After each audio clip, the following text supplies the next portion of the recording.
So now that the guitars and the vocals and the bass is done, the next thing that we need to do is record the drums. So it's pretty straightforward, shouldn't be too long. What I kind of do for this, all I really have is my Maschine Micro MK3, and I'm just going to use that in MIDI mode and use some Ableton drums. As I mentioned before, I have a sample kit from the Meshuggah drummer that I've been using for all the drums on these songs, so I'm going to continue with that so we get a nice kind of consistent sound through everything. They're all probably going to have the very similar sorts of effects and EQing and all that kind of thing. So yeah, look, pretty straightforward with this one. I would love to have a proper drum kit and a proper session drummer in a proper studio, because drums are quite tricky to do.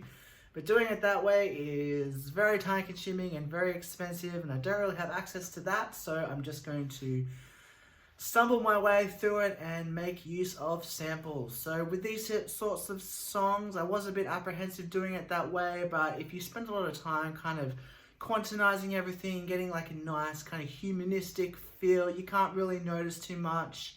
And look, it's probably just going to be me that knows that they're programmed drums, so yeah, let's go through and start doing that.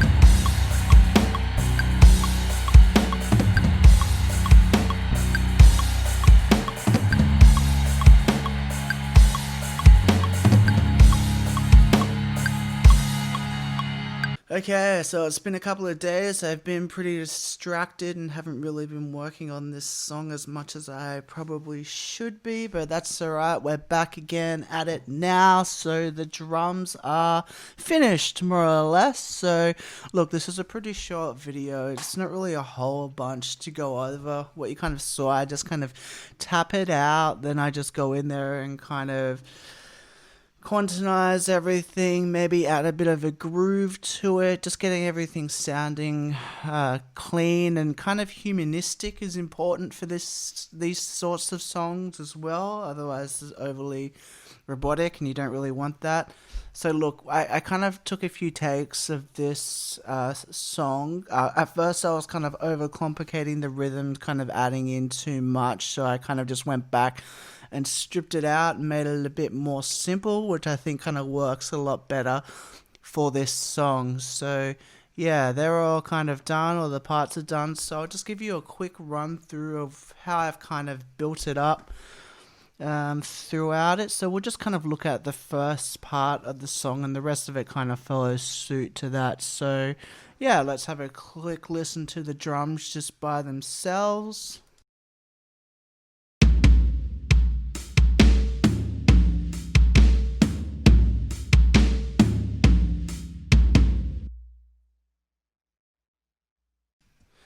Super basic kind of beat there, but it's just what the song requires, so I didn't really need to overcomplicate it too much.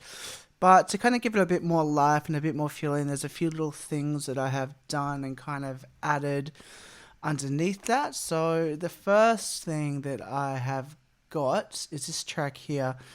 So I'll show you that quickly just by itself. It's just a really strange kind of reverb send that's going to sit underneath it.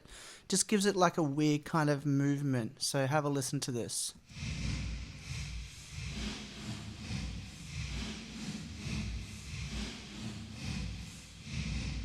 Yeah, so it's quite subtle, kind of just gives it a bit more of a different rhythm. So if we listen to those two together, you'll see how they work.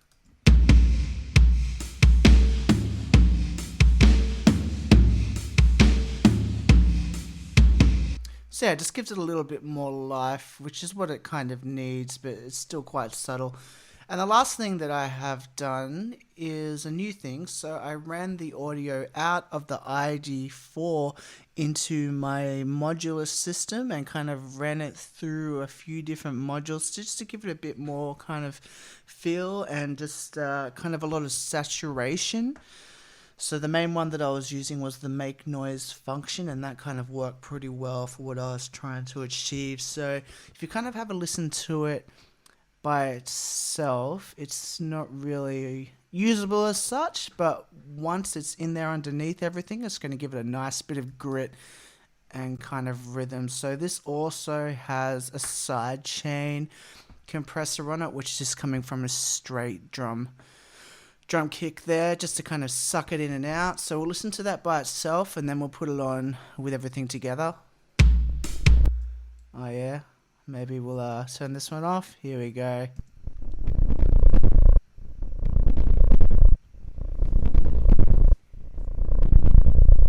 So yeah, it's just really distorted and saturated, and it doesn't really sound like anything. But when we get it underneath, and this isn't mixed or anything like that yet, but yeah, there's going to be a lot to work with. So have a listen with the saturation, the reverb all together.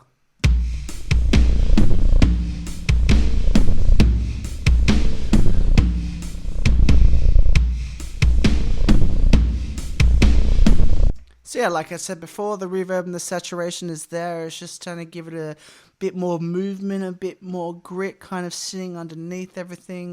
When I mix it down a bit more, I'm probably going to be affecting the drums even further. But as a bass kind of starting point, this works pretty well for this song. So yeah, that's kind of it for drums. There's really not too much else to say. When I go through and mix this song, I'll look at it again further, and then yeah, we'll get it sounding nice and heavy, which is what this song needs.